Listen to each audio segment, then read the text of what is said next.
The name Disney is synonymous with entertainment and storytelling. It's intertwined itself with imagination, wonder, and heart for both children and adults across several generations. When people hear Disney, most would first think of the massive multimedia enterprise that exists today. But it's important to recognize the origins of the name and the man whose creativity, imagination, and heart still continue to live on to this day.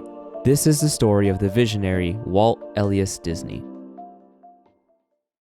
Born in 1901 in Missouri, Walt was the fourth son of Elias Disney, a farmer and building contractor, and Flora Call, a public school teacher. As a young child, Walt developed his interest and talent in drawing and painting as part of his schooling. Later in life, his father abandoned his farming efforts, moved to Kansas City, and bought a morning newspaper route, enlisting the help of his sons to sell papers. Within Kansas City, Walt also began studying cartooning and took classes at the Kansas City Art Institute and School of Design. After moving back to Chicago, Walt enrolled in McKinley High School, where he made drawings for the school paper and studied cartooning on the side in hopes of becoming a newspaper cartoonist. However, his progress was soon interrupted with the dawn of World War I, and Walt served as an ambulance driver for the American Red Cross in France and Germany. After returning 2 years later in 1919, Walt found employment as a draftsman and inker at several commercial art studios. Through this work, he met UB Iwerks, another inspiring artist, and the two's legacy would soon span across multiple generations.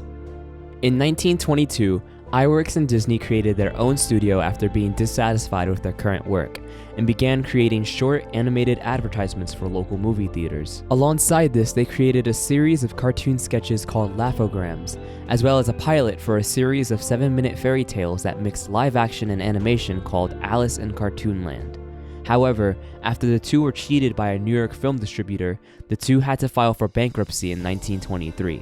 Walt then moved to California with the goal of becoming a cinematographer, and the success of the first Alice film caused Disney to partner with his brother and business partner Roy alongside Iwerks to start again in Hollywood. In 1927, the two concocted a new character, an energetic, charming mouse named Mickey. The two had planned animated shorts featuring Mickey before the advent of motion pictures with sound had come, with the premiere of The Jazz Singer. They capitalized on this brand new era of film by creating an all-new short utilizing their voices and music called Steamboat Willie, and the short became one of the most important creative innovations in media history.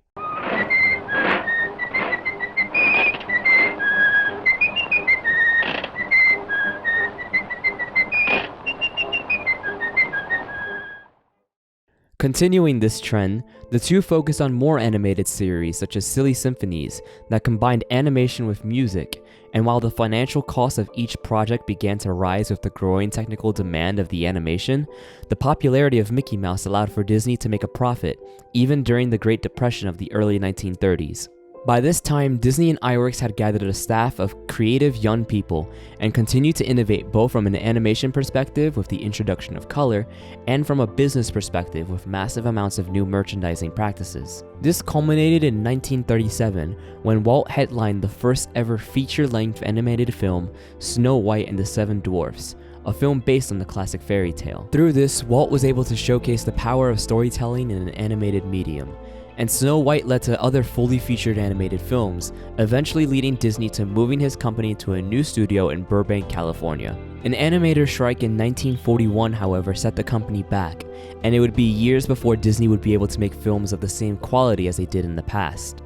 During this time, Disney made promotional material for the federal government during World War II, and the studio developed new methods of combining live action and animation through this, which they used in their future films. In the early 1950s, Disney began the planning phase for an amusement park in Los Angeles, and when Disneyland opened in 1955, Disney's decades worth of nostalgia, fantasy, and wonder was put on full display and became a worldwide landmark. It's just one section of a creative world where new attractions for Disneyland are conceived. Now, a great deal of time, sweat, and a few tears were expended on all this, but there's a lot of satisfaction in developing ideas into realities which become a part of Disneyland. A second theme park for Orlando, Florida was planned as well, but Walt himself would never see the park built as he passed away in 1966 due to lung cancer. Walt's legacy as a creative is near unparalleled. The impact he had on art, animation, and entertainment can still be felt today, and his work continues to inspire countless generations. Etched into history, the Disney name stands and represents Walt's creative and artistic spirit.